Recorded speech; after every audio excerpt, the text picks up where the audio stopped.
Hey folks, welcome to the 145th Dark Horse podcast live stream from our makeshift temporary, not quite a studio digs. I know there was some question in the chat as to whether or not our studio would be set up for this live stream, and I have to say there's much delightful about living where we now live, but it is slow going getting things accomplished. Electrical work, etc. So it's going to be some time before we're on our permanent new digs, but I think it will be well worth it. And thanks for bearing with us. That's right. So you are Bret Weinstein. I'm Heather Hying. Here we are, top of the hour, Dark Horse. Next week we will be coming to you a day late on Sunday, and the following week we're not going to have a live stream at all. But in the interim, Bret has at least 3, maybe more, guest podcasts already scheduled or recorded, and a couple of them at least are going to be on fire. So stay tuned for those. The ones that are not on fire, off the hook. All right. And sure, absolutely. Yep. Yeah.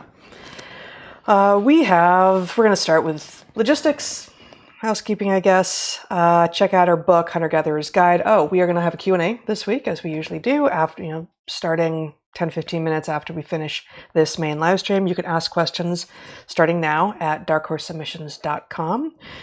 We try to get to as many as we can, and it's kind of an ask me anything. If you're watching on YouTube, we're also streaming live on Odyssey, and that's where the chat is. YouTube continues to have us demonetized, and Odyssey wouldn't do any such thing. So here we are. Yes, also on YouTube, where if they're showing you ads that we aren't reading ourselves, that's them making money off of us, not us making money off of us. So I think I need to make a correction. Okay.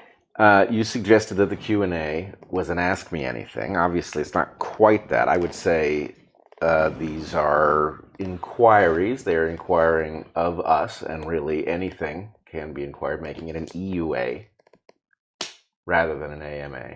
You think inquire is spelled with an E? Wow, is it not? No. All right, well, I guess I'm not going to be the official speller of the Dark Horse podcast. What was the U in the imagined EUA? I'm pretty sure that one does have a U in it somewhere. Yeah, it does. No, there was, frankly, in case anyone's really disappointed, there was never any chance that Bret was going to be the official speller of the Dark Horse podcast, or in fact anything. Beer Hefe once, yes, of a small tropical island, but official speller, no. No, never. Not the official speller. I think that may be a British spelling, Inquire. Am I incorrect that the National Enquirer... Also not spelled with an E, also incorrect. Incorrect. Incorrect. Yeah, that one I got. It's spelled with an I. The National Enquirer is not spelled with an E? It is. It is. It is, but I think that's like part of the joke. I don't know. Is it? I don't know, really. Well, they got me. That was a very long... Oh my God. A long con on their part. But anyway, they did. Yeah, they're just that good. Yes, I think I want a redo on all my correspondence that has involved the word inquire. Well, I'm super pleased actually that your attempt at an almost pun has you hoisted on your own petard over spelling. Right. Yeah. Define petard. It's a sword? No, it's an item of clothing. It's not a gauntlet. What is it? I don't know. It's a state of mind. No, it's not. All right, it's not a state of mind. I don't know what it is either. I just thought I would hoist you on yours. Okay. All right. Back to business. Indeed. We have a store. It's pretty great. DarkHorseStore.org. Go there to find lots of cool stuff, and we'll be putting some new stuff up there soon. I believe, including what's up there already. The most recent edition is Keep Portland Weird, all caps, the acronym, obviously. Keep Portland Weird, Western, educated, industrialized, rich, democratic. We are no longer in Portland, but we still have many connections there, and it is not staying weird enough. It's not. No. It's not. No, the good kind of weird is not... It's coming apart, basically. Yeah, it is. It's crumbling. It's really terrible. It's beautiful, amazing city with such mid-crumble. potential. Yeah. Well, I post every week at naturalselections.substack.com. This week I wrote What Do Girls Do? And I'm going to read a tiny bit from that during this podcast, but I encourage you to go there. Free subscribers get almost all of the text for free. I do audio reads for paying subscribers there. That's naturalselections.substack.com. And a reminder, as I've already said, we are supported by our audience. We appreciate you subscribing, liking, sharing videos that you see on Odyssey, on YouTube, on Spotify, or the clips at DarkHorse Podcast Clips, or we have channels on both Odyssey and YouTube. And really, if you can choose not to watch on YouTube, we encourage that, because YouTube isn't doing us any favors, and they are in fact profiting off of us without cutting us into the proceeds from our own work. And obviously meddling with our numbers, whether that is by Absolutely. keeping people from watching or not reporting honestly how many people are, or Unsubscribing both, people. which is Yep. highly likely. Totally. They are not honest actors. Nope. And there's a lot of that going around, isn't there? You can join one of our Patreons. We are still on Patreon for now. Where you get access to private monthly Q&As at mine, or more intimate conversations with Bret on his. And you can, on either of them, get access to the Discord server, where you can engage in honest conversations about difficult topics, join a book club, unwind with virtual happy hours, karaoke, all the different types of people you might hope to run into in any metropolitan city. If particular demographic is what you're after, you're likely to find it on that Discord server, because you don't get canceled for looking the wrong way or thinking the wrong way there for anything. And of course, we have sponsors to whom we are indebted. We are grateful that they stand by DarkHorse, and we are very choosy in who we are willing to have as sponsors. So if you hear us reading ads from our own mouths, you can know for sure that we are vouching for those products. So we have 3 at the top of the hour, as usual. Without further ado, here we go.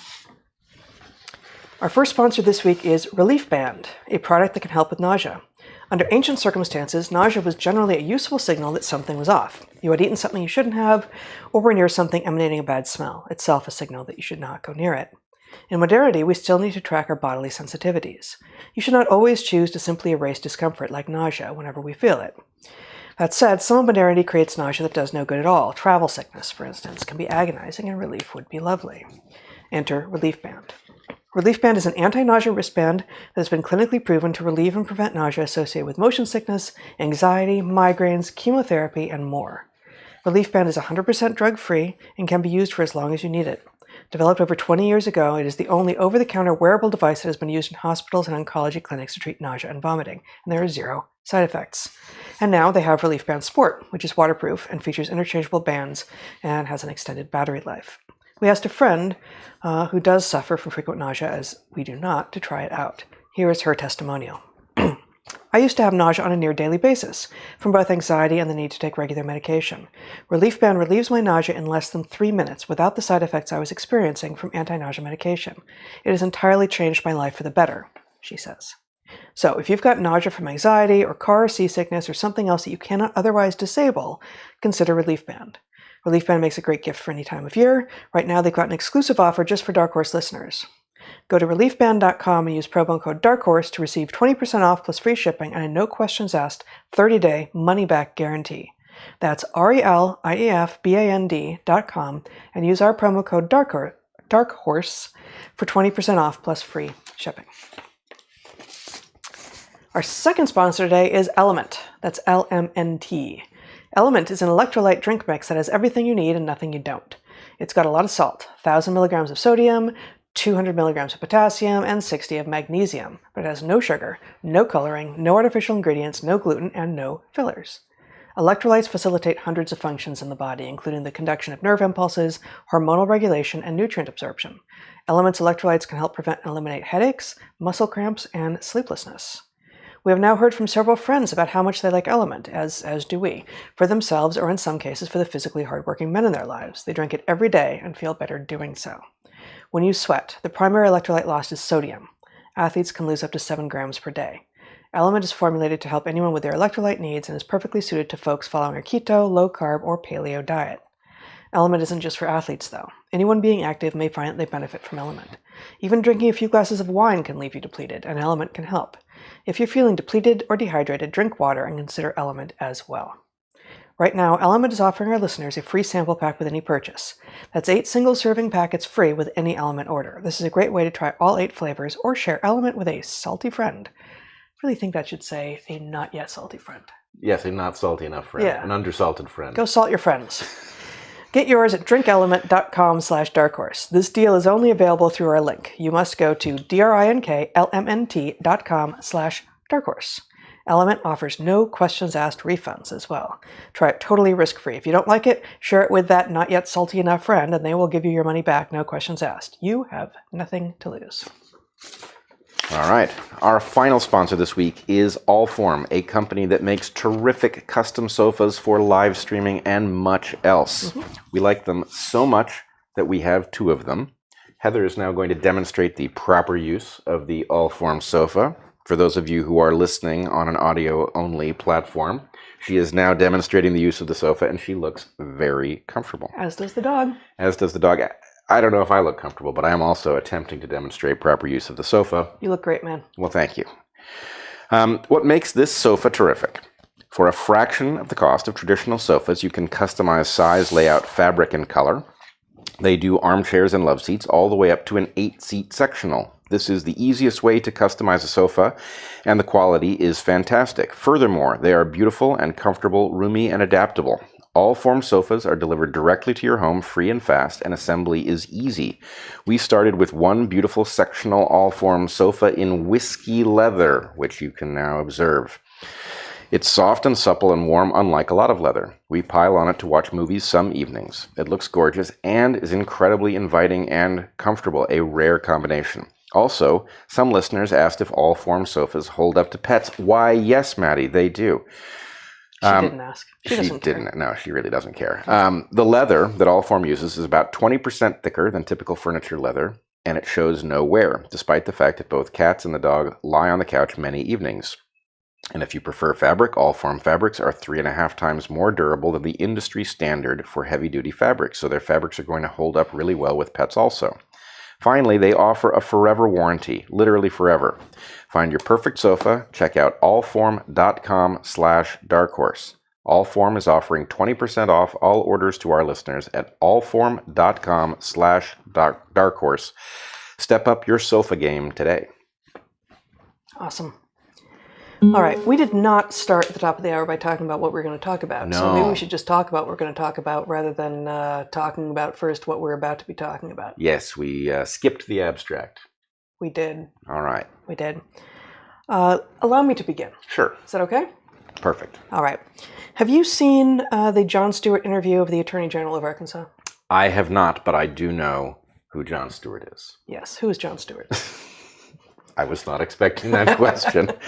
Well, Jon Stewart is obviously a comic and all-around likable guy who became incredibly famous as the host of The Daily Show, coincidentally, with Jon Stewart. Yeah, he was the original host of The Daily Show for, gosh, I want to say 20 years, but I don't know if it was around for that long, and maybe that's wrong, but a good long time. Yes. And he was a favorite of many on the left, at least, and I thought that he had a fairly good following across the aisle as well. But maybe I don't know. Maybe that's not right. But he retired from the Daily Show and I don't know, became a farmer or something. I think which just went out of the public eye for a while and is now back with a show whose name I've forgotten. It is. Oh, it's a great name. Yeah, it is. It's The Problem with Jon Stewart. The Problem with Jon Stewart, which I thought that all of the tweets about his new interview were accounts that didn't like him because, frankly, the video that is being shown that he is proudly displaying on his new show, The Problem with Jon Stewart, unfortunately reveals at least a problem with Jon Stewart, and it's not great. So you're flinching. Well, I mean, we will get there. Let's get to the particular interview. So we don't yet in this setup have an ability for me to show what's on my screen. So I'm just going to summarize. He's interviewing the Attorney General of Arkansas, Leslie Rutledge, who's a Republican woman. And he asks her why she would go against the medical consensus from these reputable medical associations. It's the American Medical Association, the American Academy of Pediatrics, the Endocrine Society. Why she would have moved to have go into law going against the medical consensus that apparently this consensus being transing children is totally fine. And am I using trans as an intransitive verb? Is that possible? An intransigent verb. Yes. But yeah, so Arkansas has said, actually, no, you got to be an adult before you can have any of these procedures done to you, before you can go on puberty blockers, before you can have cross-sex hormones, before you can have surgery to have healthy body parts removed or created out of other flesh, which are the three major medical interventions that the medical community is currently, in many places, just seemingly quite excited about and fine with. And in this interview, the Attorney General of Arkansas is back on her heels. And, she's not a scientist, and she doesn't have all of her sheaf of papers with her in this interview, and doesn't have an answer to his questions. Which doctors did you talk to, and why would you go against medical consensus? But he says, Jon Stewart compares a child declaring themselves trans to a child being diagnosed with cancer. And he says, if the AMA, if the American Medical Association says, okay, with this type of cancer that your child has been diagnosed with, you really need chemotherapy, would you, as the Attorney General of the state of Arkansas, ever think to say, actually, we're not going to allow that until you're an adult? And the correct response there is, John, the belief of a child that they are not the sex that they were born to is not the same as a diagnosis of cancer. It's a fundamentally and totally different thing. In what way? In a lot of ways. One of them is that cancer is not a social construct. Okay? You are the sex that you were born. Very few people have a very unfortunate and deeply held and long held sense that they would be better off presenting to the world as the sex that they were not born. As adults, if they choose to transition to presenting to the world as the sex that they are not, they are free to do so. It is a social condition. That is not the same thing as cancer. Now, that doesn't even get into whether or not what the AMA or the American Academy of Pediatrics is currently recommending for particular childhood cancers is 100% obviously the right thing just because they're recommending it. They'll get things wrong. That's the nature of science. That's the nature of medicine. So, A, don't you dare compare a child declaring himself a girl or herself a boy to a diagnosis of cancer.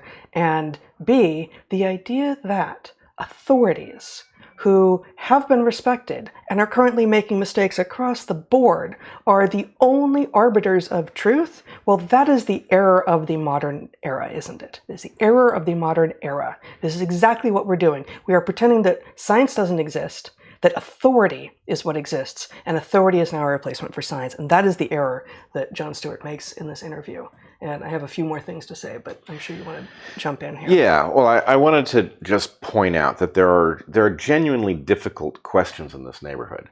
This isn't one, right? What you do when a parent does not believe in so-called Western medicine or is, religiously prohibited from employing it, and they have a child sick with a curable disease, right? That's a genuinely difficult question because really, children are children for a reason, and their parents are supposed to look out for their interests. And to the extent that a parent has a belief system that prevents the treatment of a disease that is survivable because of a relationship with a spirit world that we cannot test or verify or any of those things, that's difficult. In the case where, we just know too much about this, right? We know that lots of people have a period of gender dysphoria that just simply clears up with time. And even to the extent that there is a real argument, if you're one of the tiny number of people who are actually trans, that actually transitioning early is a good thing to do. The problem is we don't know who is really truly trans and who is suffering from a temporary sense of dysphoria. And therefore, the idea that if you're just very compelled that this is where you are, that you can transition with the help of modern medicine, that is an abuse of the doctor-patient relationship. And as you allude to, at this moment, we can see that medicine is not serving us well. It is not giving us advice that is good about what we should and shouldn't do. And in fact, it has been drafted into a political campaign to portray certain treatments as good, even as the evidence mounts that they are in fact net negative. Yes. So, and a point to which we have talked and we will come back to today. yes, but just what is the reasonable thing to do in a world where trans exists? Yes, trans people often have a strong indication of this early in life, but many of the people who think they have a strong indication, in fact, turn out not to be permanently in this state. Right. What is the correct thing to do? The correct thing to do is to act with caution. What does caution look like? It looks like not making permanent changes. Yes. Those changes include, as we've discussed frequently, hormonal changes, surgical changes. These are things that shouldn't be done because reversing them is not possible. Yep. Or not fully possible. And despite what some medical organizations still contend, you can't just halt puberty and then restart it without any effects. That's simply not true, and anyone who gave any thought to what the human organism is would have understood that from the beginning. So here's a quote from Stewart in this interview with Rutledge, the Attorney General from Arkansas. Quote, "You're suggesting that protecting children means overriding the recommendations of the American Medical Association, the American Academy of Pediatrics, and the Endocrine Society." So I would counter Jon Stewart with this. On what basis are those three organizations overriding hundreds of millions of years of evolution? Where did they get their authority? Authority is not the basis on which science works, but at the very least, organizations that are pretending to be medical and therefore ought to be scientific in nature need to be considering what it is that we are. We are organisms that have been evolving on this planet for billions of years. We have been mammals for over 100 million-ish, something like that. And our hormonal systems are that ancient. They're in fact older, but the vertebrate hormonal systems are older than that. And the idea that people can come in and say, it's fashionable now to believe children when they say they're a boy, a girl who says they're a boy, but not a girl who says she's a turtle. Maybe it's just because we don't have the facility yet to turn someone into a turtle, but we can make you kind of look like a boy, so let's do it. This is insane. So I'm actually going to read the first just couple paragraphs from my natural selections this week, if I may. This is called "What Do Girls Do?" Subtitle is "Girls Become Women." There is an 8-year-old girl who likes to play in streams and look under rocks for squirmy critters. She not only knows how to throw a ball, but enjoys doing it. She loves math and logic and has no interest in dolls or dresses. She will grow up to be a woman, because that's what girls do. There was another 8-year-old girl who likes to give tea parties for her stuffed animals. She likes to dance all the dances, often with other girls who like to do the same thing. She loves to read and has no interest in trucks or trails. She will also grow up to be a woman, because again, that's what girls do. One of these girls may want to be an astronaut, the other a chef, or a mother, or a lawyer, an actress, a race car driver. Are all of these desires equally likely among girls? They are not. Girls are likely to want some things more than others. But guess what? The girls who aren't girly are still girls. You can tell in part by the fact that they grow up to be women, because that's what girls do. Sex isn't assigned at birth. Sex is observed at birth. So of the three organizations that Jon Stewart keeps coming back to, I spent a little bit of time on their sites.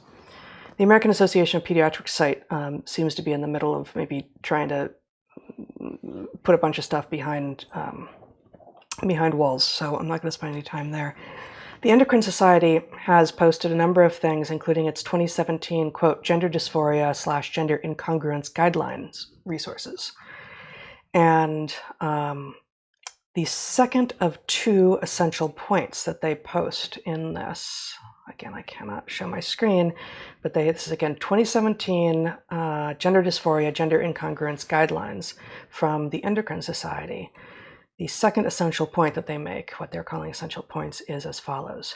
Gender dysphoric / gender incongruent persons should receive a safe and effective hormone regimen that will suppress the body's sex hormone secretion, determined at birth and manifested at puberty, and maintain levels of sex steroids within the normal range for the person's affirmed gender. That's incoherent. And it elides, it is trying to point out that actually what you are born as is what your body proceeds to make you out to be. And we now have the technology to get in the way of that to some degree, not fully and not without a lot of cost. But people should receive a safe and effective hormone regimen that will suppress the body's sex hormone secretion determined at birth and manifested at puberty. Your sex hormones are not determined at birth. Your sex isn't determined at birth. Your sex isn't assigned at birth. Your sex, again, is observed at birth. And it doesn't just manifest at puberty. It manifests in utero and in early toddlerhood, and again, in more dramatic ways that everyone is familiar with who's gone through it at puberty. But there's nothing about a doctor having come in and said, yeah, you. It's like they've imagined it's like the Sorting Hat from Harry Potter. What was their term for what happens at birth? It's incoherent. It's an incoherent sentence. I'm just going to read the sentence again because it really doesn't make sense. And this is, again, the essential point, the second essential point in the guidelines that are still the standing guidelines from 2017 on how we treat gender, what is their phrase? Gender dysphoria / gender incongruence from the Endocrine Society, one of the three main professional organizations that Jon Stewart keeps hammering. Quote, gender dysphoric / gender incongruent persons should receive a safe and effective hormone regimen that will suppress the body's sex hormone secretion, determined at birth and manifested at puberty, and maintain levels of sex steroids within the normal range for the person's affirmed gender. Okay, determined at birth. This is a scientific / medical society that thinks anything about that individual is determined at birth. There you go. That is a non-medical, non-scientific judgment that appears to be a way of acknowledging that there is something inherent to this being, but not wanting to raise questions about whether or not there is a being with rights prior to birth, having to do with a completely other discussion. Right? This is insane, right? Yep. What happens at birth is that the individual goes from inside another body to the outside world. That's what happens at birth. Nothing about hormones is determined. The lungs start working, and there's some bawling, and there's a lot of stuff, right? It's an event for sure, but it is not a determinate event in the hormonal life of this creature. I mean, once again, it's a postmodern view of humanity. It's a doctor, a midwife, a doula, whatever. Someone came in and said, I pronounce you a boy. And there, they made him a boy. And if a different doula had come in, or midwife or doctor, whatever, and said, I pronounce you a girl, boom, that person would have been a girl. Not how it works. Everyone knows it. Why are we letting these people pretend? And how is it that the major medical organizations have been so captured that now they've confused one of what was once the most important commenters on cultural news of the day, that to resist the insanity and, frankly, the child abuse that is happening is itself anti-scientific. You got it backwards, John. You got it backwards. Well, okay, so I want to come back then to what's going on with Jon Stewart, because I quite like the guy, I have to say, but this is not the first place where we have seen him wade into the issues of the modern era in a ham-fisted fashion.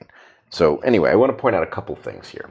One, what we know and what anybody who watches this podcast or a good number of other podcasts knows is that organizations are being pressured into saying things that violate their original mission, right? The ACLU is now a threat to civil liberties because it has embraced a political ideology. But it can't be, because it still has the word civil liberties in its name. Well, so it can't. But I want to give Jon Stewart his due.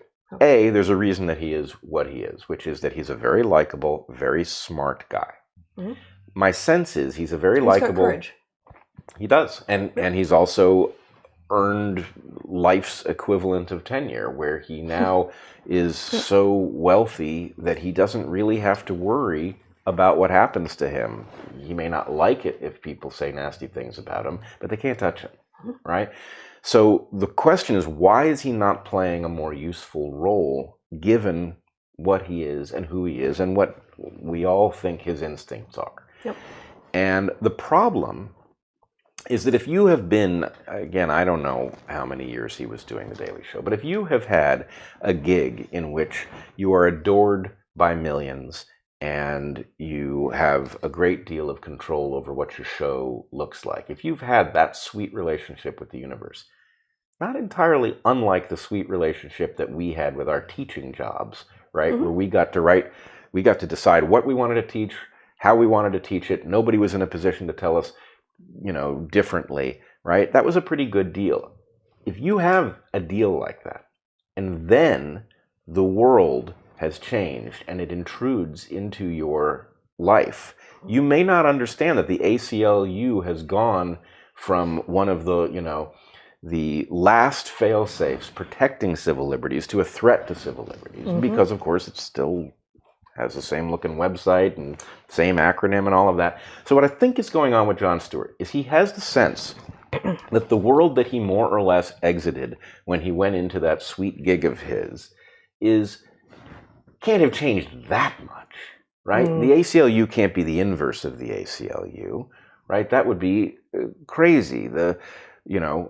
Racists may have changed, but the nature of racism hasn't inverted, right? So if you come back out with a sense that things must be sort of like you remember, and then you try to make sense of, well, who are the people who are being oppressed because everybody's too old-fashioned to accept, the lot in life that biology has handed them? Obviously, trans people, and I don't even disagree with that. I think it's even true, but the problem is, if you think trans people face a very difficult road based on some quirk of biology, and you don't understand that trans activists and trans people are actually two different phenomena, right?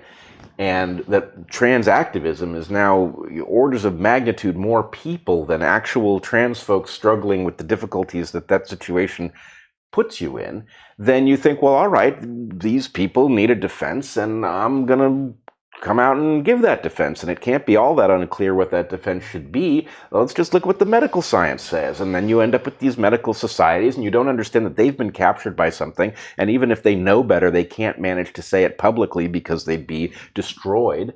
So if that world is just different enough from the one that you last had to interact with, mm-hmm. then you can't fathom how different things are. You can't see that in order to figure out what medical science thinks, you can't go to the medical societies. Okay, yeah, but... All right. There's a reliance on organizations' conclusions over thinking it through for yourself. What your own eyes tell you, what your own logic can reveal if you just think carefully about it.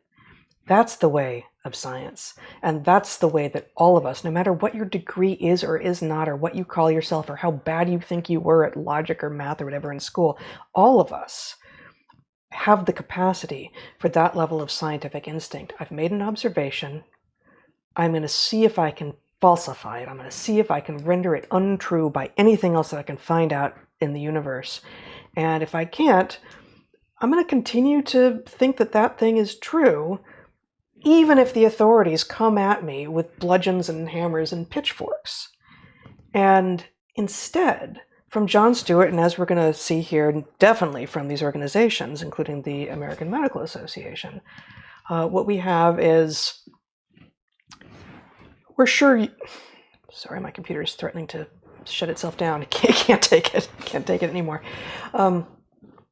What we have from these organizations and from the people who are parroting them is, we've done the work, you don't have to. And in fact, you can't. We're not going to let you get anywhere near trying to do the work for yourself, and we're going to tell you you're engaging in malinformation, whatever it is. We've done it. Trust us. That's our job. And you know what? That's never been the job of anything on behalf of a populace. A populace, all of us, have to be able to, encouraged to, and actually feel encouraged in and of our own selves to question any pronouncements that come down from such agencies and authorities. And having an argument be based entirely on, but they said, it's not an argument.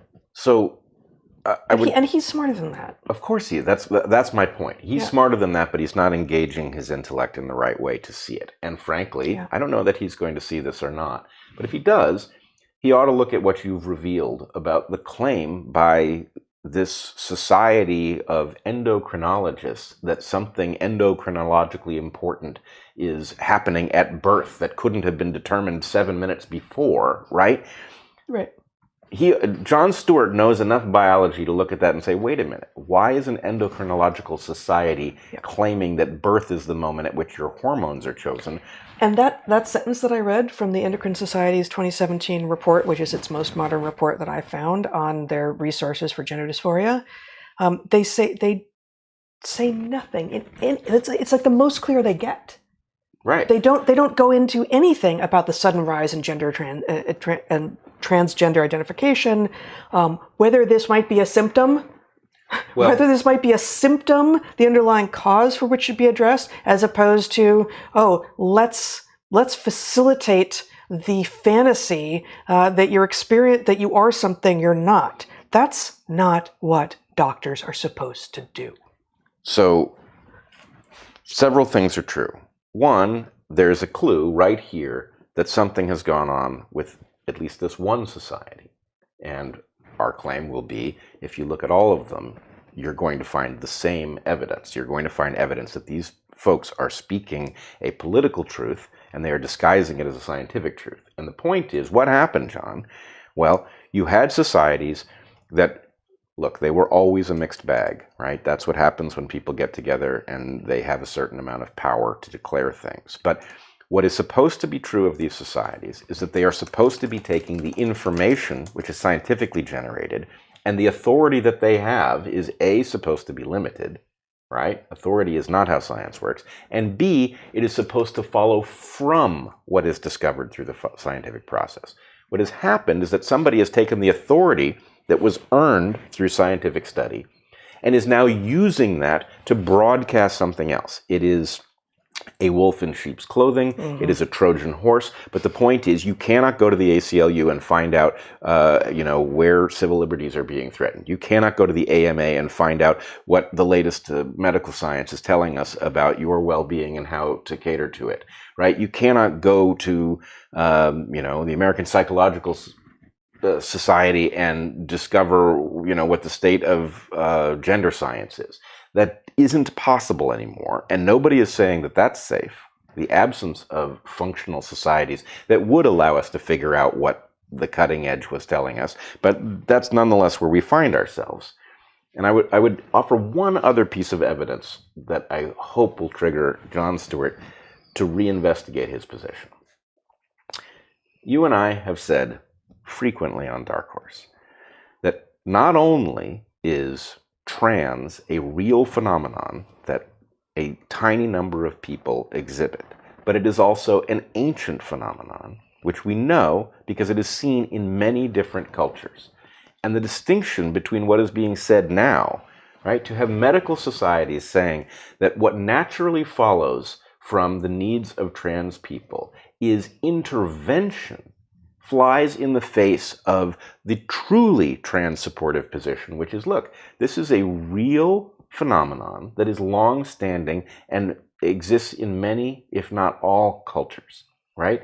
The fact that these medical societies are claiming something very new, something very aggressive in the intervention is necessary to treat trans people honorably, flies in the face of the history and prehistory of transness, which is not well understood. But nonetheless, Jon Stewart ought to be thinking, well, wait a minute. If it is true that transness is ancient, why is modern technology necessary to treat trans people well? Is this a mistake or is it not a mistake? And do these people have any idea what the downstream consequences of the interventions that they are advocating are? You know, do they have a plan for the large number of people that we know experience dysphoria early and end up with perfectly standard gender identity later in life, right? These are all really important questions. Yeah, and I think actually one more point from this Endocrine Society document is that they they say gender dysphoria / gender incongruence. And gender dysphoria is a sense that you need to be presenting to the world as the sex that you are not. Gender incongruence is a regressive idea from the 50s, frankly, not that anyone was calling it then, that if you're a tomboy or a girl who likes to do boy-typical things, or if you're a boy who likes to do girl-typical things, then that's gender incongruence, and you need medical intervention to cure you of that. Now, if gender incongruence is being kind of equilibrated with or equated with gender dysphoria, at least being lumped in here, that is a regressive, nasty, frankly, not at all until yesterday, anything close to a left-wing position. This is backwards. This is anti-woman, anti-feminist, anti-equality, anti-progress for all of us who would like to be able to have ourselves and our children's children make decisions about how they want to be and what they want to do in the world based on their proclivities and their capabilities, not based on the sex they are. Just because I was a lot more like that first girl in the paragraph of the piece that I read than that second girl. I was much more likely to be, come home covered in dirt and want to talk math than want to have a tea party for any of my friends. Doesn't mean I thought I was a boy, I wanted to be a boy. Doesn't mean I should have been a boy. Certainly doesn't mean someone should have come along and said, let's stop puberty for you and see what you're going to turn out to be. Nope.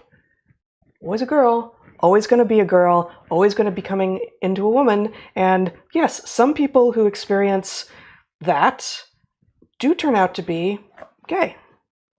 Very, very, very few of them do turn out to be trans. Tiny, tiny, tiny number. And a lot of them turn out to be straight women or straight men who just don't follow the stereotypes. And the idea that we're medicalizing not following stereotypes is regressive as fuck. Yeah, it is ultra regressive, and actually this ought to be the wake-up call for a guy like Jon Stewart, is the obviously liberal, progressive, open-minded thing is what you are born as does not require you to behave in any particular way. You should be free to choose those things, and we should not be surprised if there are asymmetries in what gets chosen by people of different sexes. But, how much better is the world now that that the fact that you're born a girl doesn't mean you can't aspire to be an engineer, right? We all like that world better, right? Mm-hmm. You do, don't you, Jon Stewart?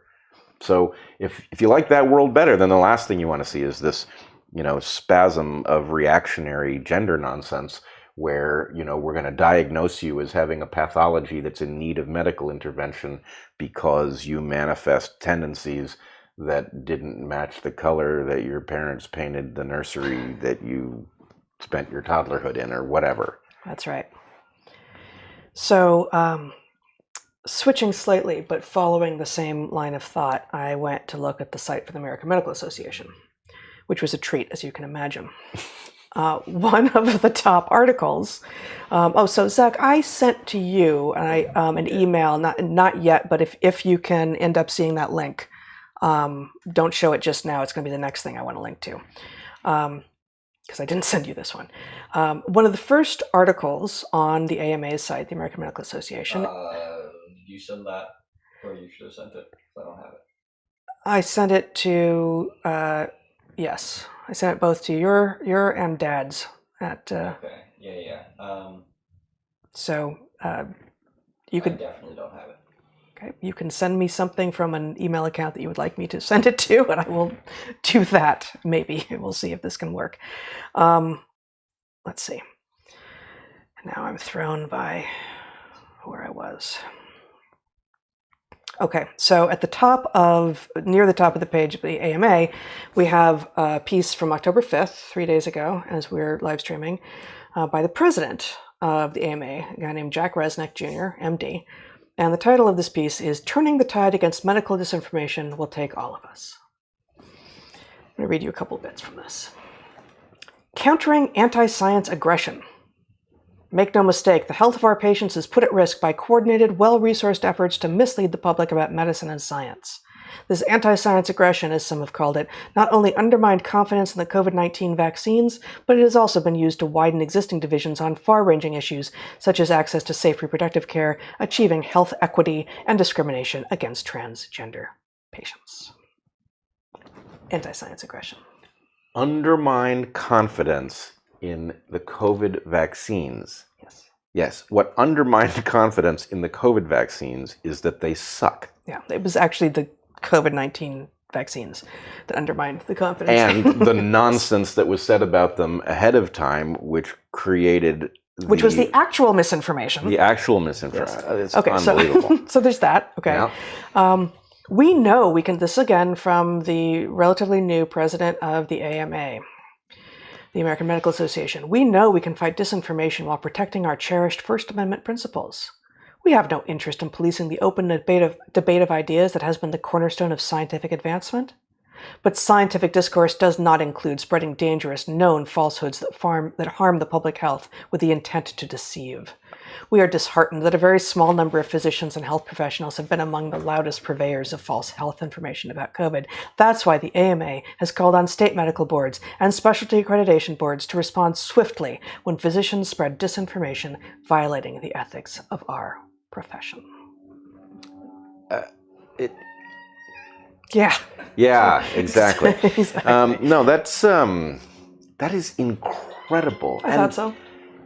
The problem is, any rational person knows that we are stuck with a predicament, which is you cannot know in advance what the misinformation is, that this is something that sorts itself out over time.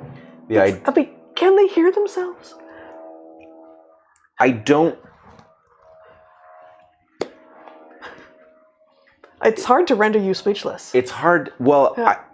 I'm trying to not burst a blood vessel in my eye as my blood pressure goes up, hearing their No doubt. ridiculous portrayal where they are in fact perfectly ready to defend freedom of speech as long as we can do away with the people who are saying the stuff that's so bad. Yeah. Right? It's like how superficial does your conceptual understanding of freedom of speech have to be for you to misunderstand that there's a problem and that we have to protect speech that we do not like in order to protect speech that we need to hear? Oh my God. Yeah. Okay, so I got two more from this Okay, article. cool. Good. 3 key steps forward. The AMA House of Delegates, representing every state and specialty, also adopted a comprehensive strategy to address health-related disinformation spread by health professionals at the 2022 annual meeting. You've got a number of them. The second of 3 main bullet points is that the AMA House of Delegates intends to, quote, address the dissemination and monetization of disinformation by health professionals via social media platforms. They're going to address the monetization of disinformation. Right. They're going to address the monetization. And I'm afraid I have to bring this up. This emerged, in my world at least, very shortly before today's podcast. But I have now sourced the proposed, not even proposed, the policy change that will go into effect November 3rd at PayPal. Uh-oh. What? What PayPal is going to do is they are going to, on a per instance basis, a per violation basis, they are going to avail themselves of the right to take $2,500 out of your PayPal account if you, and then you can imagine all of the things that you're not allowed to do, including, say, things that support the oppression based on gender identity, etc. Oh, and misinformation. So imagine. Yeah, go ahead.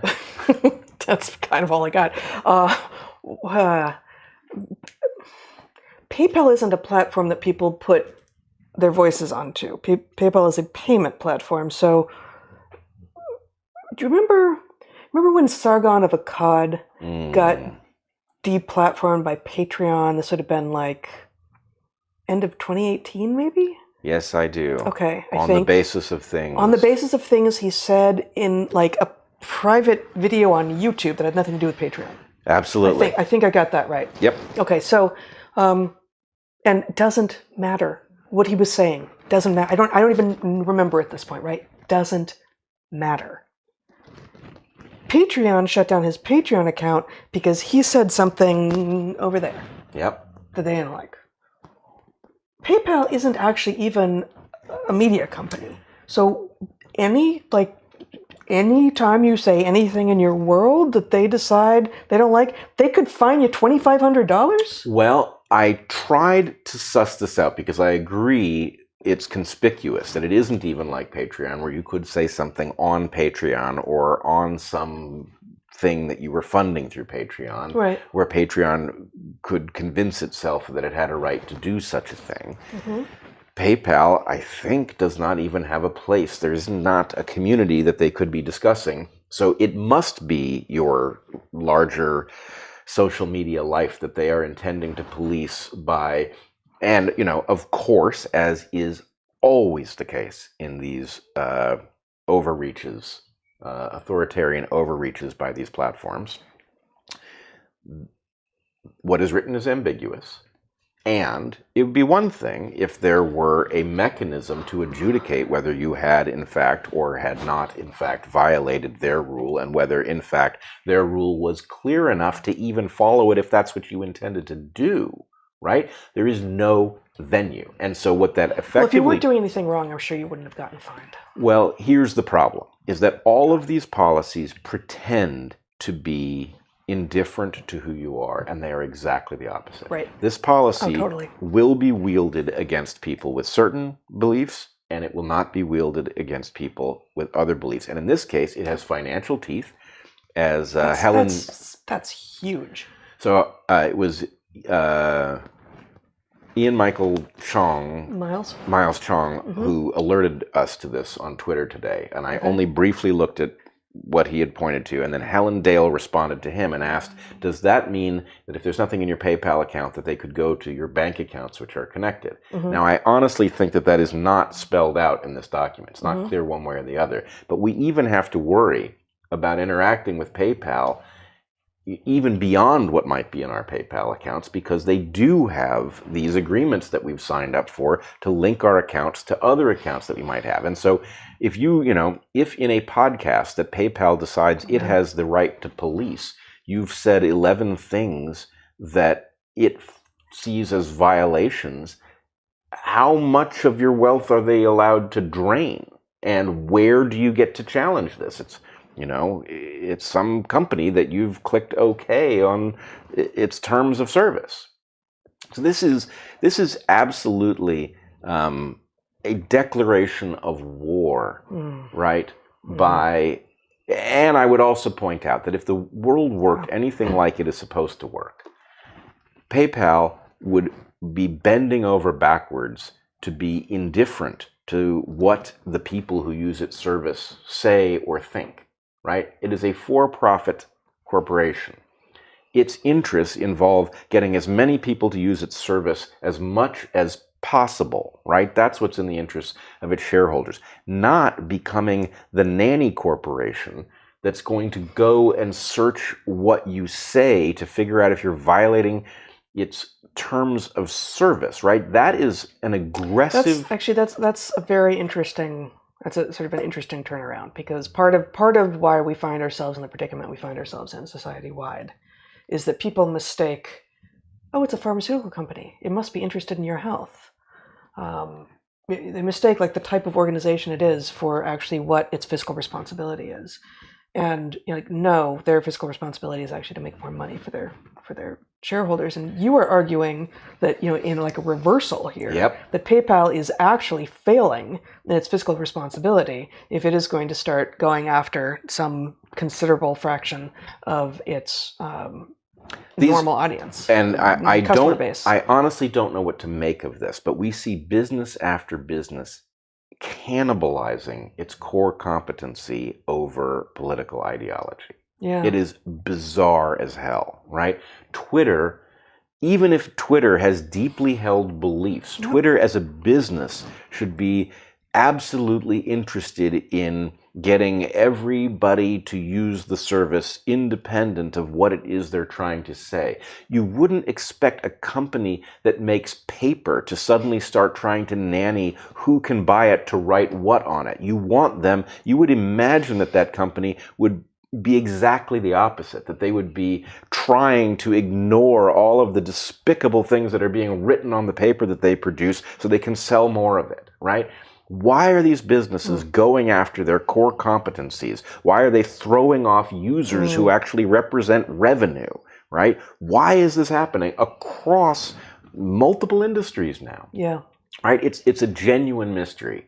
And, it could have lots of different answers. It could be that these things have been captured from the inside, and the terror of being torn apart by these political ideologies that, have control over the levers internal to these corporations is causing them to cannibalize their audience, in fear, the same way universities have upended their truth-seeking mission out of fear of, a motivated mob.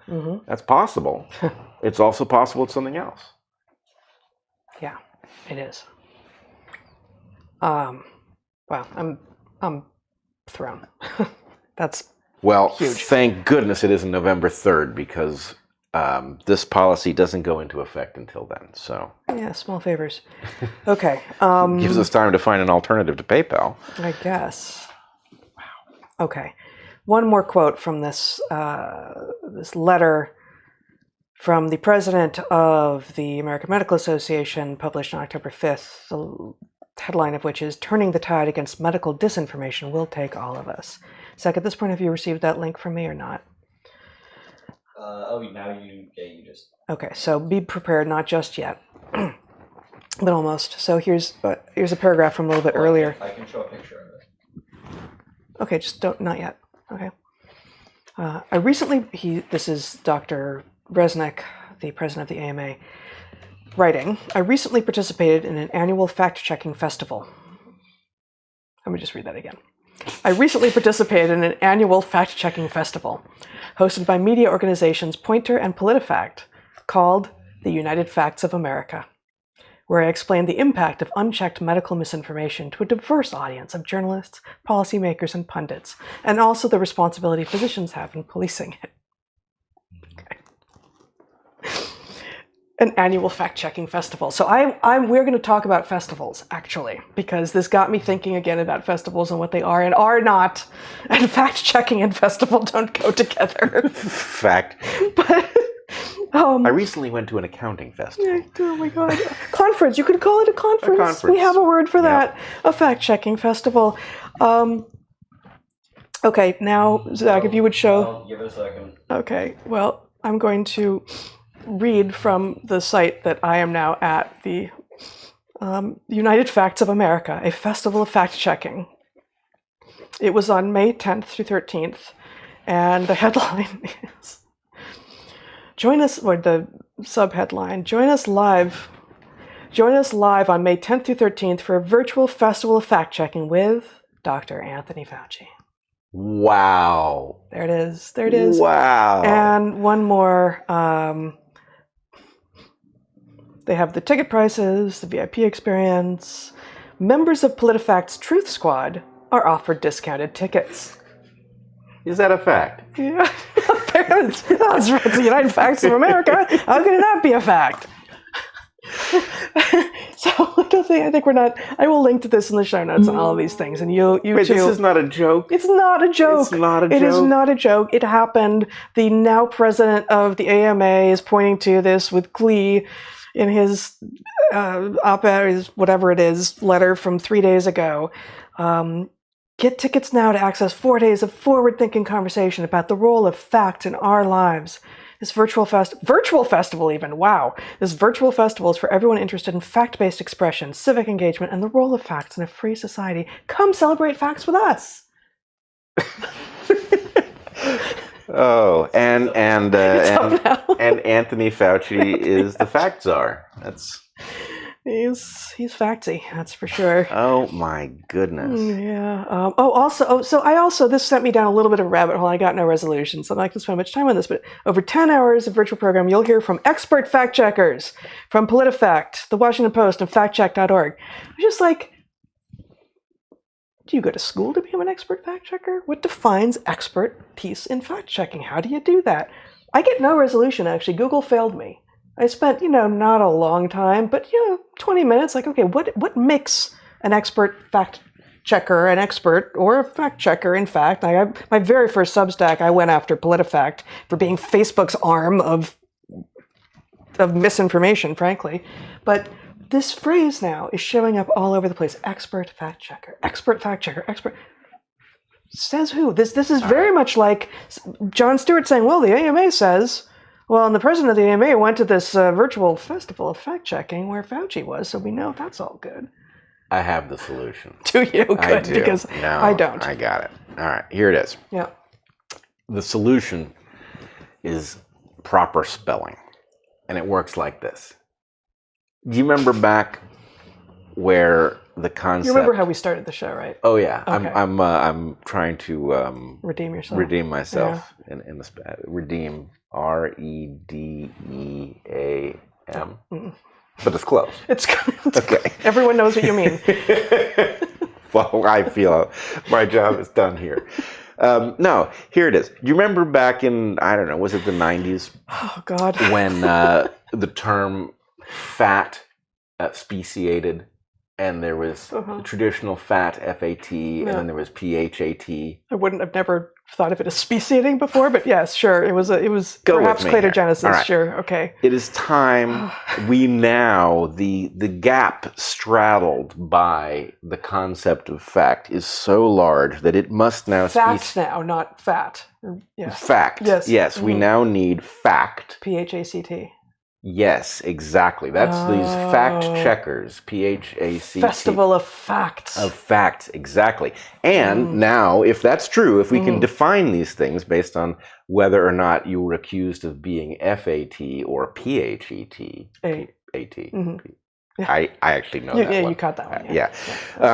If, as in that case, we can distinguish facts from facts, in this case, by the way they are spelled, then what makes a good fact checker is the ability to straddle the largest gap from the actual facts, things that are, true, right, to what is being claimed as a fact, P-H-A-C-T, right? Yeah. The bigger the gap you can cover, right, where you can claim that the P-H-A-C-T is in fact just simply true when it is the farthest distance from what is actually true, then that puts you at a high status within the realm of the P-H-A-C-T checkers, right?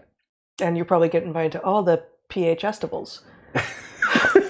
Right, exactly. Yeah. And the rest of us can tell you to P-H-U-C-K off. From them? Gladly. Yeah.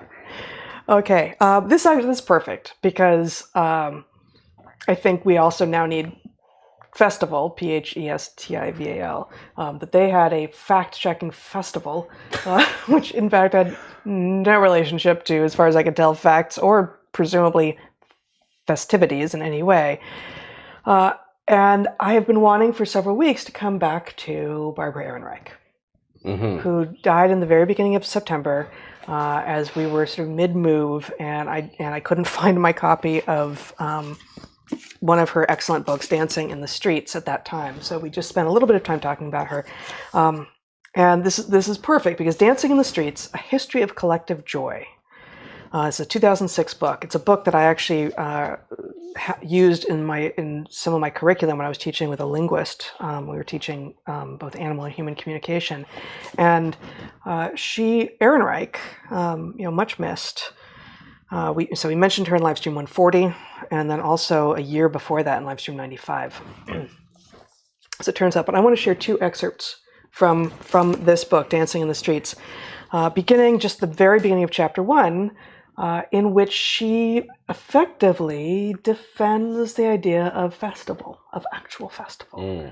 And this chapter 1 is called The Archaic Roots of Ecstasy. And it's page and a half or so here. Let's see if I can find it. And then a very short excerpt from later on in the book to give us a little food for thought, as if we need more. Okay, I can't find. I did use one of my fancy book darts. There we go. Okay, The Archaic Roots of Ecstasy, from chapter 1 of Dancing in the Streets, A History of Collective Joy, by newly departed Barbara Ehrenreich.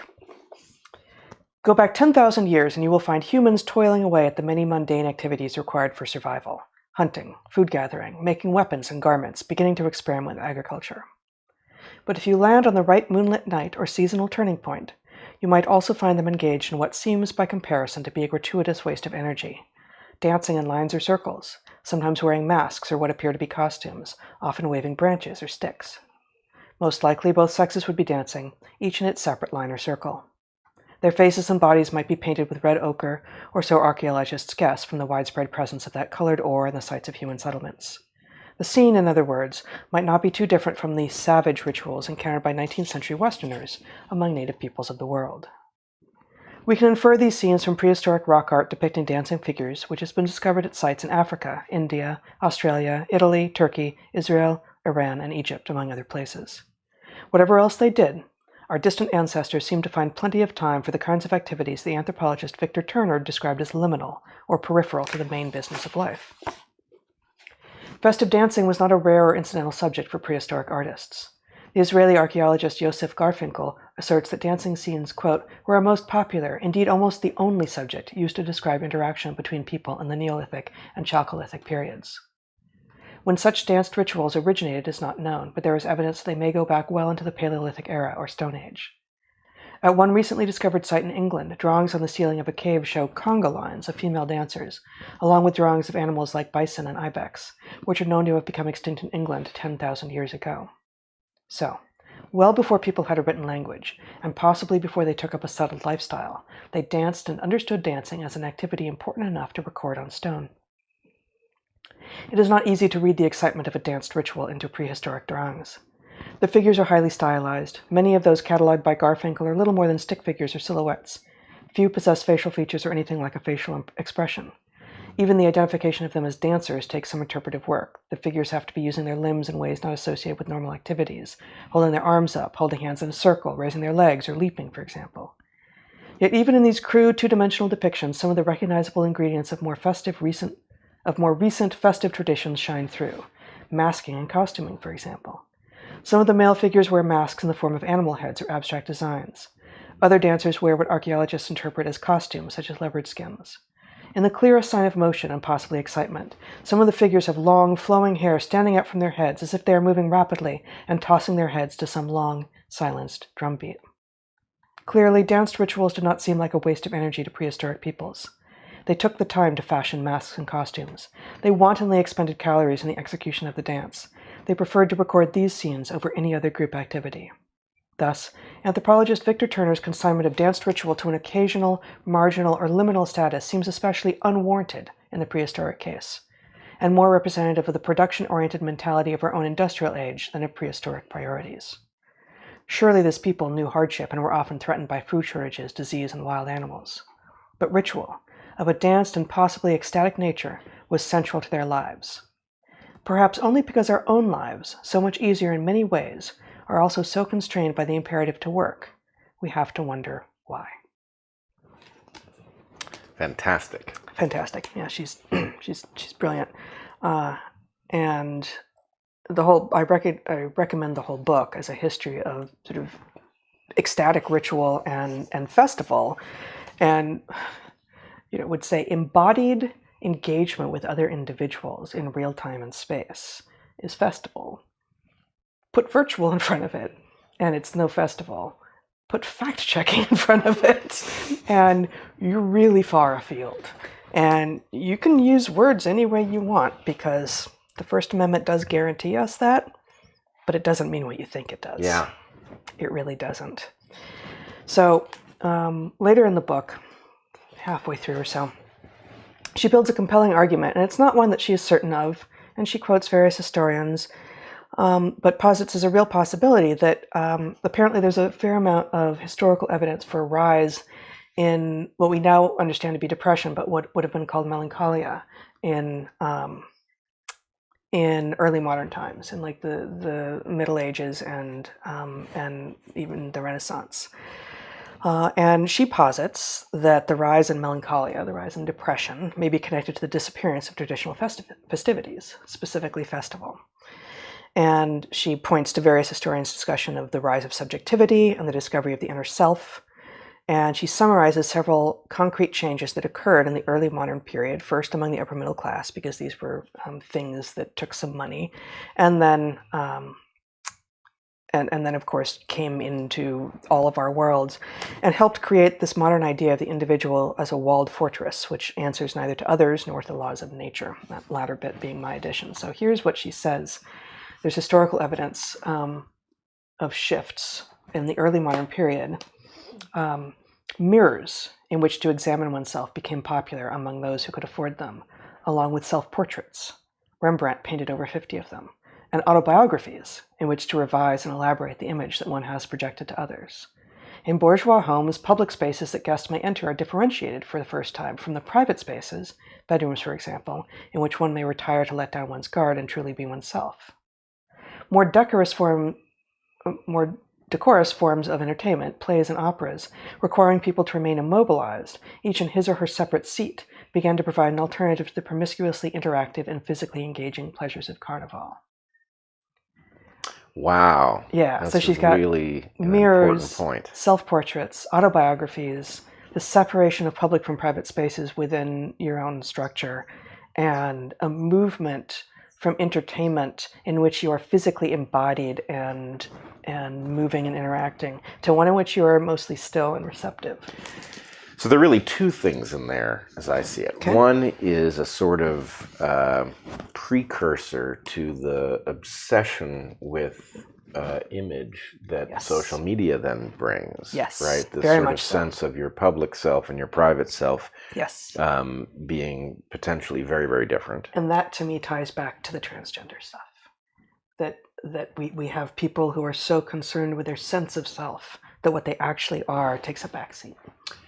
Right. And then the second thing in there, something I've pointed to, the radical shift in our relationship with music in particular, maybe all art, but music in particular, where we become consumers of something that every single human being would have been a producer of until fairly recently. Or at least interacting with. Like even if not everyone drummed or sang or played a string instrument, everyone would have been dancing with the music at some point. I believe there's actually no distinction there. That every single person, every single healthy person would have participated in the group music. The scene. Yep.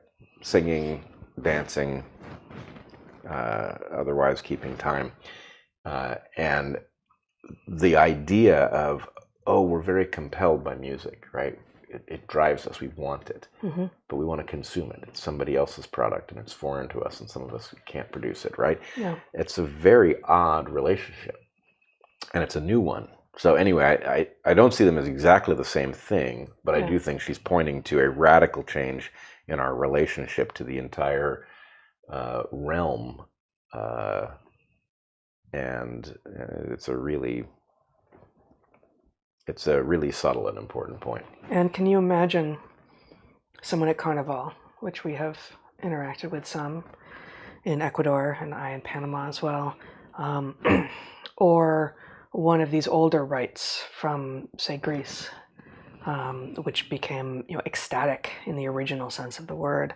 Can you imagine any such people being invited to the Poynter Institute's fact-checking festival? Eager for a festival that wasn't otherwise on the calendar, and arriving and finding, well, reason for melancholia, honestly, right? Like, the hypothesis that as festival, as interactive engagement with your body and your community on a regular basis, at regular moments as seasons changed, at regular holidays, became less and less a part of the world, so too did melancholia increase. I like this as a hypothesis very much. Yeah, no, it's Anthony Fauci is just the cherry on top of that sundae.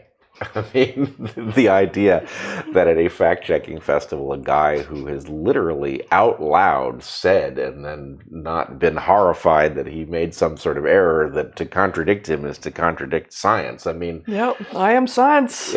I am science. Yeah, ignore the man behind the vaccine. Yeah, it's...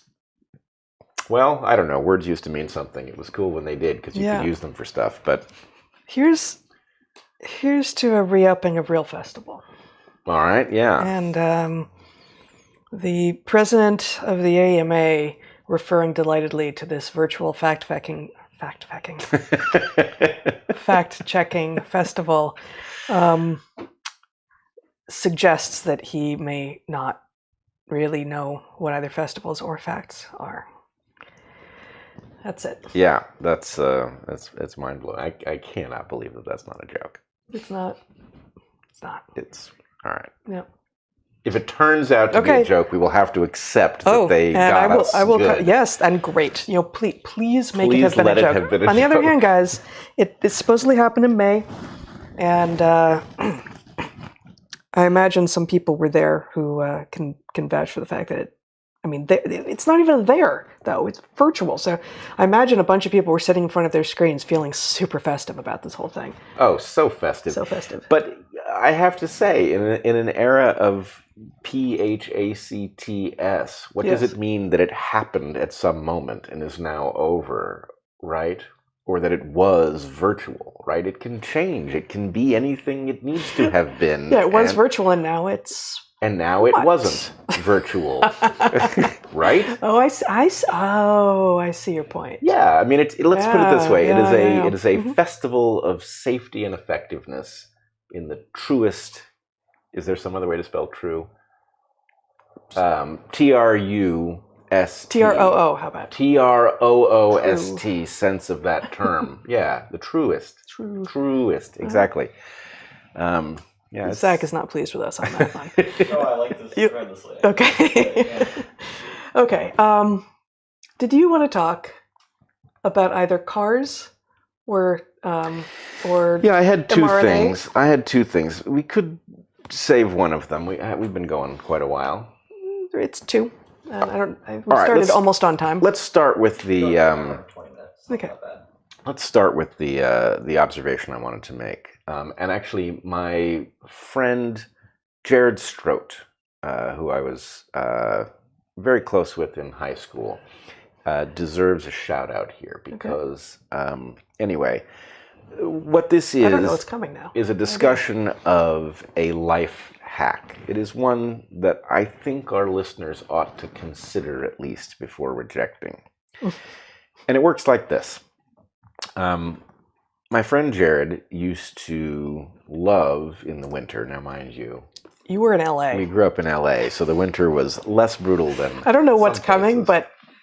Well, Jared used to, after he had a car, he used to like to roll down all of the windows. He had a car sunroof, but it was a manual sunroof.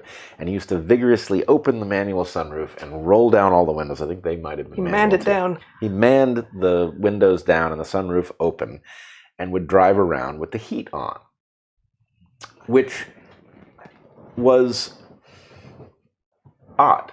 Nobody did this. The sunroof open? Yeah. Oh, I do this all the time in the winter. It's wonderful. Yeah. Now, here's the thing. I will just say, without any further analysis, that it is actually quite the innovation. You don't think of it because, in general, what we do as moderns is we try to perfect the temperature of our environment so that we are comfortable, right? And we try to be efficient in our use of resources.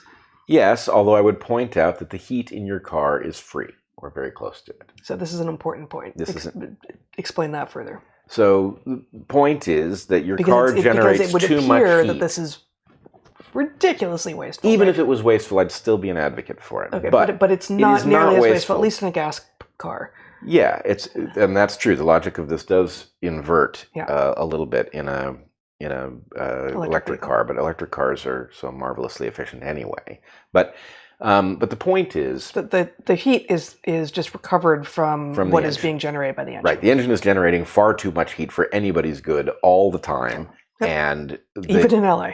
Right, and in fact, back in the day when cars weren't quite so good, those of us who were a little adventure-y knew that if your car was in danger of overheating, if you were in the desert, for example, and it was very, very hot, and your car was showing, if the temperature gauge, which cars used to have, showed that you were in danger of boiling over and melting your head gasket and all sorts of terrible things that could happen to you, one of the remedies was you would turn the heat on. Our producer has had like all of these things happen. Well, of course he has. Yeah. He's a young man. He pushes limits, and he's blown out a head gasket or two. Yeah, well, 2 cars on the same mountain.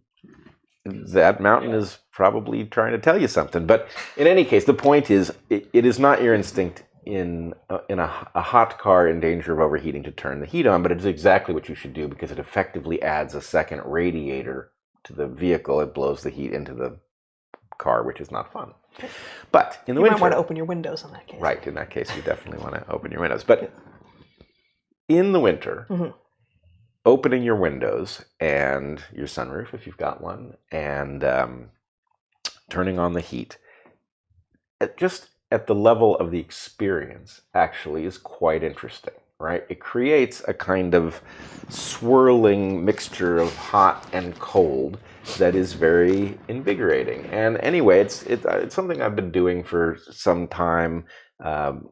Both our sons now engage in this behavior. And let's put it this way. There was a time when all cars did not have air conditioners. Right? They all had heaters for obvious reasons because the heat's generated automatically, but it used to be that air conditioners were an option.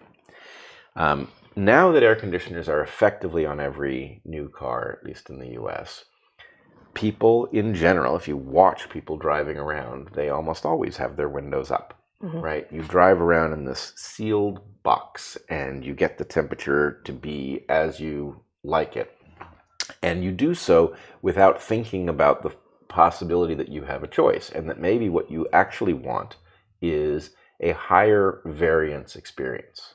In other words, are you more comfortable at a level of temperature consistency, or does the fact that you net out to a temperature that's comfortable, but it's in a swirling mass of warm and cold air? And of course, if you have heated seats, you can add another element to this. You can, drive around with no heat coming in, a heated seat and the windows open. Anyway, it's something that gives you a lot more sense of your drive.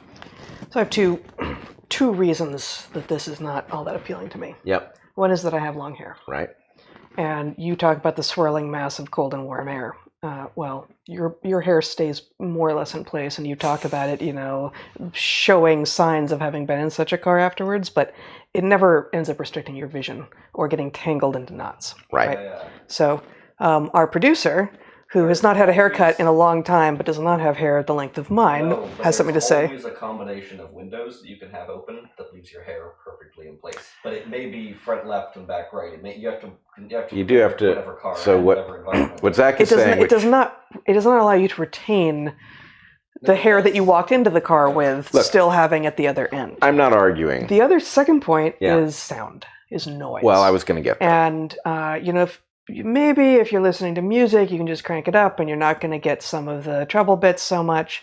But if you're listening to words, like I've been listening to a lot of audiobooks lately, it's going to be really tough to hear. Right. Over the noise. Depending. Well, it also depends. Like, are you talking about at highway speed? Are you talking about 80 miles an hour? Well, there's a lot of caveats that I haven't gotten to yet. Yeah. Okay. One is you have to think about the quality of your air, and frankly, I don't know. You're outside the car. Right. If you're on a highway, if you're on a freeway, right, you are in a corridor of a mixture of air and exhaust. Totally.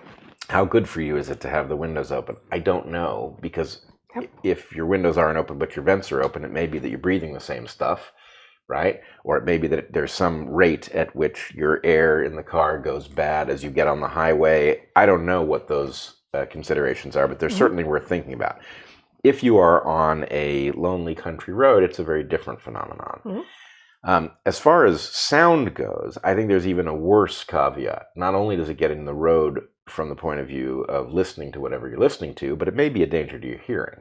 It's really loud. If you're going fast, it's really loud, especially if the surface you're on isn't totally smooth. Yep, and in part, it depends on your vehicle, right? A vehicle that is very well thought out with respect to turbulence near your ears may be a lot quieter with the windows open. A vehicle that isn't so well thought out, not so much. I will say from taking up motorcycle riding that the danger to one's hearing posed by wind noise is a big topic of discussion in the motorcycle world. And helmets block some of that, no? Yep, and helmets vary tremendously in quality. One of the things that I think it's absolutely worth spending hundreds extra on a helmet for is one that blocks much higher quantity of the noise. But no helmet is thought to render it safe. And so the advice is that you wear earplugs. In addition, so like those little foam. The foam ones are lousy. There are better ones, but yes, that you're supposed to wear something. If you're going to be at highway speeds, you're supposed to wear something in addition to your helmet. And so I don't know that driving around with your windows open in the car is safe for your hearing. It's worth considering. I'd love to know if somebody has looked at the decibel levels. Undoubtedly, they have. But in any case, the point I want to make, though, is that we have defaulted into two things. We have defaulted into riding in closed cars. And there are lots of reasons to question that, right? It divorces you from the distance that you're traveling in a way that isn't obvious to you if you always have the windows closed. When we were in Portland at the beginning of this summer, and summer came late, I began seeing, I think it was just a couple of people who had actual convertibles. Like there's a Miata, and I don't remember what the other one was. Who were driving around with their convertibles as convertibles in like April. And there was a freak snowstorm in April. It was not convertible weather. And I so respected it. It's like, okay, you're feeling it. Here you are. And these weren't people on the highway. This is going around town, and it's pretty low noise. Low speed. It's always a risk the Pacific Northwest, except for maybe in August, September, it might start pouring on you at any moment, but well, it's more of a risk in a convertible. I will say that the more I do this, I do it in the winter, and one definitely has the sense of very chilly air, but you're not net chilly, right? Well, there's a lot. I mean, I think maybe we'll come back to this. I think maybe your intention was to come back to this question of sort of thermoregulation. But cold plunges, cold showers, cold sleeping, all of these things where you shock your body into something that modernity has rendered us able to fully escape. Most moderns never actually have to be shocked by cold anymore. And it's quite possible that being occasionally or even fairly regularly shocked by cold in a way that that you can get out of it safely may actually be extraordinarily good for you. This is kind of where I'm headed here, is that because our ancestors were, as Ehrenreich points out, stressed for resources, Yeah. we have a built-in obsession with things like thermal comfort that results in us taking the variance out of our environments at a level that is probably not good for you, and the ways in which it may not be good for you are a little hard to define fully. And I would say one thing that is true is that I do have the sense that driving around with the heat on and the windows open gives you a sense of being alive. And I would say that in general, the sense of driving around with the windows closed is almost the opposite, right? You can drive and just almost not be cognizant that you're even doing it if you're on a familiar road. And that the question is, maybe there are psychological benefits to introducing thermal chaos into a otherwise mundane activity. And in any case, I think the upshot of all of this is, hey, you, whoever you are, this is a very cheap experiment. Are you overlooking something that would enhance your life? You could find out in a couple of drives, and it might be that it changes nothing about what you do, or it might be that it changes everything about what you do. And what do you have to lose? Awesome. Okay. Did you want to go to your other item today? You want to save it for next time? I think it's probably best saved for next time. All right. Excuse me. Well then, we're going to take a break, and we'll be back with a Q&A. We'll be back next week, 8 days from now. Same time, different day, probably same place. So 12:30 Pacific on Sunday. That'll be October 16th, must be, given how math works, yes. Math doesn't have to work that way, given the invention of PHACTS. No. No. Okay. No. Oh, we can spell math differently. METH.